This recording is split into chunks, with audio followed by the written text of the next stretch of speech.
देख रहे हैं नेटवर्क 33 राजकुमार के साथ। नेटवर्क 33 की आज की कहानी में आगे बढ़ने से पहले अगर आपने हमारा चैनल अभी तक सब्सक्राइब नहीं किया है तो कर लें और साथ ही बेल आइकन को भी जरूर दबाएं।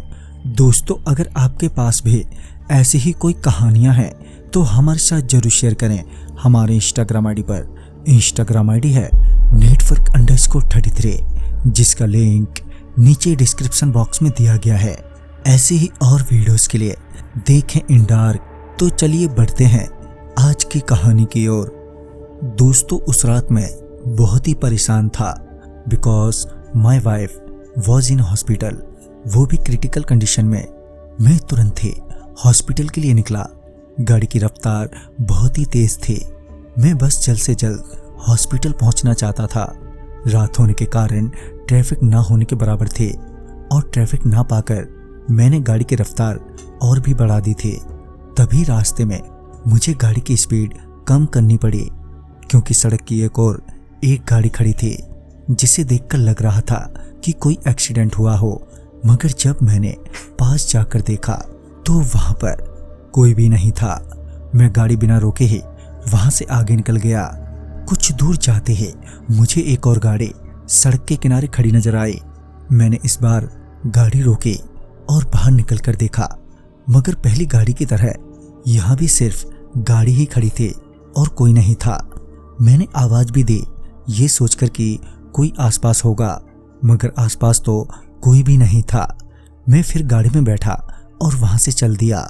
फिर कुछ दूर आते ही मुझे फिर से एक गाड़ी सड़क के किनारे खड़ी हुई नजर आई। इस बार मुझे लगा कि गाड़ी रोकना बेकार है, तो मैं अपनी स्पीड में गाड़ी चलाता रहा। और जैसे ही मैंने उस गाड़ी को क्रॉस किया कि मुझे एक जोर की आवाज आई।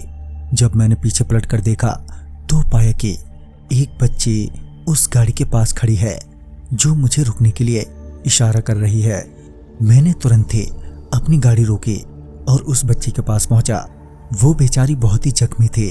उसके घुटने और हाथों में बहुत चोट लगी थी, साथ ही खून भी बह रहा था। वो बच्ची अभी भी बहुत घबराई हुई थी।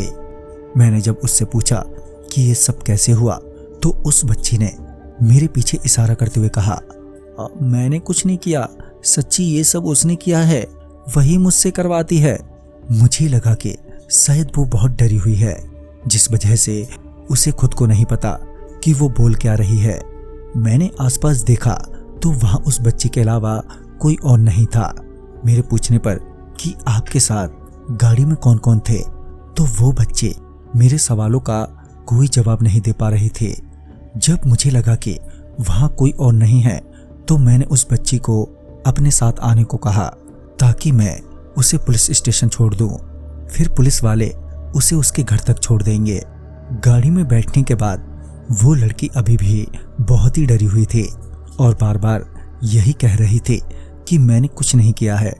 सच्ची में जब कुछ देर बाद वो बच्ची थोड़ी शांत हुई तो मैंने फिर से पूछा, वहां क्या हुआ आपके साथ और बाकी के लोग कहाँ हैं जो आपके साथ गाड़ी में थे।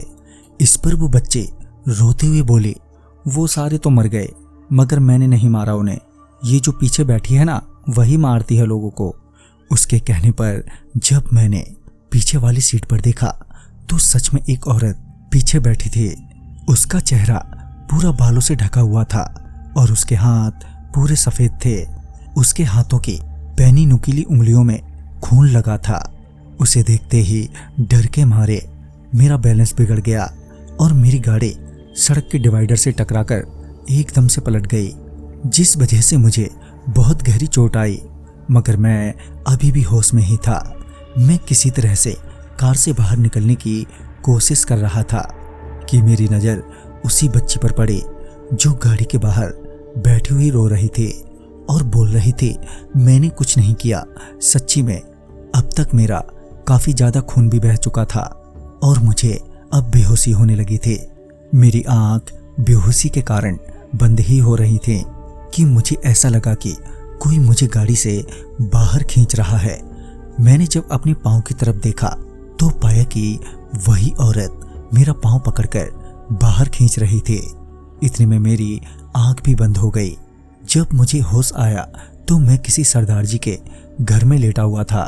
सर पर पट्टी थी और मेरे पांव पर भी, मगर पांव में ज्यादा दर्द हो रहा था। मेरे होश में आते ही सरदार जी ने मेरा नाम पूछा, फिर मेरा एक्सीडेंट कैसे हुआ ये भी पूछा। सब बताने के बाद सरदार जी ने बताया कि उन्होंने भी 3 गाड़ी सड़क के साइड में खड़ी हुई देखी थी, मगर उन्होंने उन पर ध्यान नहीं दिया। फिर जब वो मेरी गाड़ी के पास पहुंचे तो उन्होंने देखा कि मैं गाड़ी के बाहर बेहोश पड़ा हूं और गाड़ी पलटी हुई है। इसलिए वो मुझे वहां से पहले तो अस्पताल ले गए और फिर वो अपने घर ले आए, मगर उन्होंने वहां पर किसी लड़की को या औरत को नहीं देखा। तभी मैंने सरदार जी का फोन लिया और कॉल करके पूछा कि मेरी बीबी की तबीयत कैसी है, तो पता चला कि वो अब बिल्कुल ठीक है। तो दोस्तों, इस कहानी में बस इतना ही। कहानी आपको पसंद आई हो तो लाइक शेयर करें और साथ ही हमें कमेंट बॉक्स में जरूर बताएं। तो मैं आपका दोस्त राजकुमार जल्द ही मिलूंगा आप ही की भेजी हुई एक नई कहानी के साथ। तब तक के लिए बाय एंड टेक केयर।